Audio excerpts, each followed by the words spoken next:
The time has come for the Cobra to rise up and reveal himself. Welcome back, my quiver of capitalists, to AP Economics, presented by Cobranomics, your all-American American history teacher, gold standard of economics, Le Champion of classical liberalism, and sensei of supply side, Professor G here. And today we are going to take a look at our new unit, Unit 6, which specifically focuses on the side effects of when institutions such as the federal government or Federal Reserve create policy that are meant to be good, well-intentioned to fix an economy, but have side effects which actually can cause the opposite negative effect, and side effects that we need to be cognizant of. And for today's lesson, we are going to specifically look at the side effects of deficit spending, which means fiscal policy, spending more than the government earns, to borrow, which you must borrow, and specifically the side effects of the Barro-Ricardo effect and the crowding out effect. And for this lesson, remember, when you see deficit spending always implies borrowing, because the government cannot spend more than it earns. The only way it can do that is by borrowing money.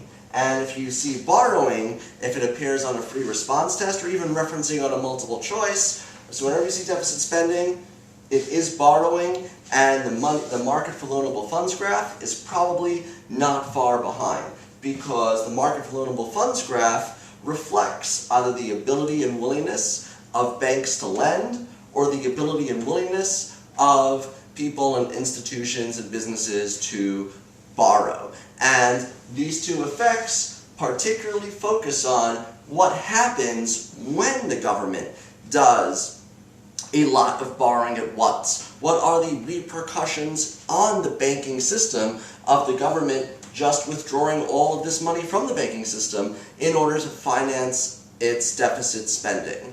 And first, the AP test will ask us, how do we graphically visualize the effects of borrowing, either the act of borrowing or the effects of borrowing, the results of borrowing. So what we're going to do is first, let's take a look at how we visualize that, and then let's specifically take a look at how this visualization of the effects of borrowing create the side effects, the negative side effects of the Barro-Ricardo effect and the crowding out effect. And either of these are acceptable to draw on the AP test, unless the test specifically asks you for illustrate government borrowing or illustrate the results of the borrowing. So be very specific for those context words, which one it wants you to draw. If there's a lack of context words, either of these are acceptable. So first, this is the active borrowing on our market for loanable funds graph. Remember, it is the real interest rate, because the real rate of return for the banks and the real amount, the adjusted for inflation amount that has to be paid back, is most important to borrowers. So the real interest rate, and we have the quantity of loanable funds on the bottom. We're just going to abbreviate it as quantity of LF, but on the AP test you don't abbreviate it. I'm out of room, so I'm going to abbreviate it. So quantity of LF, loanable funds. Again, do not abbreviate on the AP test. Show you care about what you're doing, and you will be rewarded for it with a point. Never make the scorer search for points. Always show them everything clearly. So here, let's start with the active borrowing, and the active borrowing we see is based on demand. Demand are people who want loanable funds, or demanding loanable funds from the bank. So the active borrowing is illustrated as an increase in demand, a shift to the right of demand of loanable funds. It's literally saying that there's an increase in the demand of loanable funds, meaning that people want to borrow money. They are borrowing money from the bank. In this case, the government at billions and trillions at a time. The results of this segue to our side effects, because let's take a look at what happens we see as the government increases its demand for loanable funds, therefore at the same time as the government is demanding loanable funds, we see a movement to the right of supply. This is showing that the bank is supplying those funds, and as a result of the government taking all of these funds out of the bank, there is going to be an increase in the real interest rate. The government has just taken all of this money out of the bank. The bank has supplied the government all of these loanable funds, and now the banking system does not have all of these loanable funds anymore. So in order to signal other people and businesses, people that, hey, we don't have all this money anymore after the government did all of this borrowing, the real interest rate is going to increase. And this is also shown as the results of borrowing. The government has just borrowed, therefore showing the results of borrowing. Supply has shifted to the left, showing that there is now a decrease in loanable funds because the government just took all of that money out of the bank. And as the government took that money out of the bank, exactly like I said before for here, this money is no longer in the bank. Banks need to send a message to other banks, to potential borrowers that, hey, we don't have a lot of loanable funds and we're going to have to make more with less, so the real interest rate is going to increase. And we see here the result of a decrease in supply of loanable funds and increase in the real interest rate is a decrease in the demand, in the quantity demanded of loanable funds to borrow. So now we see, however you draw it, either as the act of borrowing or the result of borrowing, the effects of the government doing massive deficit spending, and deficit spending is always done massively, it is an increase in the real interest rate because a ton of money has just left the banking system in a flood. So now let's transition to how does this increase in the real interest rate as a result of all of this borrowing, what are the side effects of that on an economy? And there are two side effects, the Barro-Ricardo effect and the crowding out effect. So the first negative side effect, again, negative side effect because the goal of expansionary fiscal policy with deficit spending, as our founder, the Baron, John Maynard Keynes says, is to increase aggregate demand, to push the economy in the right direction. However, two negative side effects of this are one, the Barro-Ricardo effect, and two, the crowding out effect, all because deficit spending relies on a massive amount of loanable funds from the banking system, and as the government borrows, this raises the real interest rate in the banking system. So these are the side effects of that increase in the real interest rate. So the first side effect, the Barro-Ricardo effect, is the effect on households, the relationship of households to the banking system. So one, real interest rate increases. Two, consumers, households, will put more money in their savings account, in their less liquid accounts, going from M1 to M2, because the opportunity cost with a higher interest rate, remember the interest rate works both ways. It works as a rate to borrow against for a household, but it also works if you have money in the bank.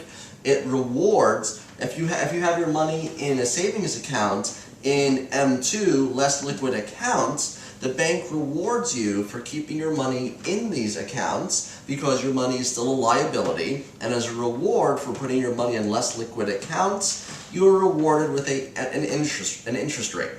If the interest rate increases, well, now the opportunity of people holding their money as cash or as checking has increased because they're missing out of that interest rate. So if the interest rate increase, people will put their money from M1 into M2, into a savings account at the bank with an interest rate, into a money market account at the bank. And now these accounts are less liquid because people are focusing on saving and focusing on building their wealth. Yeah, that's a good thing. That's good personal finance. However, for economic activity, this is a decrease. This is going to create a decrease in consumer spending, because instead of spending money, which people will be more apt to do, able and willing to do if their money was in M1, if people are putting their money in M2, in savings and money market accounts, we're going to want our money to watch our money grow a little bit. So we're going to decrease our consumer spending, and if our consumer spending decreases, this is going to decrease aggregate demand. So here's the side effect. The intention of doing the government spending through deficit spending was to increase aggregate demand. However, because of the increase in real interest rates, to make government spending possible, one after effect will be the Barro-Ricardo effect, which will decrease aggregate demand because households will be putting their money into M2, and as our money is less liquid and sitting and growing with a better interest rate, consumer spending will decrease, and thus aggregate demand will decrease. So the Barro-Ricardo effect partially nullifies the effectiveness of the massive government spending. The second effect, the more tested effect, the one that appears the most, is the crowding out effect. Based on the same problem, the real interest rate has increased from the government spending in the banking system, and the crowding out effect is focused on businesses. Crowding out meaning that businesses will be crowded out of the banking system. They'll be pushed out of the banking system and economic activity due to the higher interest rates. Higher interest rates, the ability and willingness of businesses to borrow decreases. Businesses do a lot of interest-sensitive spending, and I really highlight this word because this always appears as an answer key on the AP exam. You want to, if you see those key words about real interest rate and borrowing and crowding out, then you want to, and the question says, well, what happens to aggregate demand? And to explain, you have to connect the real interest rate to the eventual decrease in aggregate demand. How do you do that? You have to explain that the ability and willingness of businesses to borrow decreases. Why does it decrease? Because a lot of that business spending is interest sensitive, because investment spending on capital resources, is based on the ability to borrow. Redoing a factory costs money. Getting new computers costs money. All of these, getting new technology costs money. A lot of this money comes from debt and borrowing. And if the interest rates are high, businesses will be less willing and less able to do interest-sensitive spending, borrowing. So investment spending will decrease. Thus, we have aggregate demand. Remember, C is a part of AD, and I is a part of AD. AD is C plus I plus G plus NX. So the goal of increasing government spending, which would have a multiplied effect on consumer spending, has these two side effects: a decrease in consumer spending and a decrease in investment spending, which could partially nullify the effectiveness of fiscal policy. So will it be effective? Probably yes, because it's spending tons of money, it has a multiplier effect. Mathematically, we know it's going to be effective if done correctly. However, due to the change in real interest rates, other aspects of the C plus I plus G plus NX could potentially be negatively, adversely affected, such as households moving their money to M1 from M1 to M2, so you might also see a decrease in consumer spending, and most significantly, businesses borrowing money, and you would have a decrease in investment spending, which would decrease aggregate demand as businesses are crowded out of the banking system. The high interest rates kind of pushes them out of the banking system, limits their ability and willingness to borrow from the bank, and thus also crowds them out, pushes them out of economic activity. Now, let's take a look at, so these are clearly negative side effects, but Both the government is aware of this, and who can help this situation?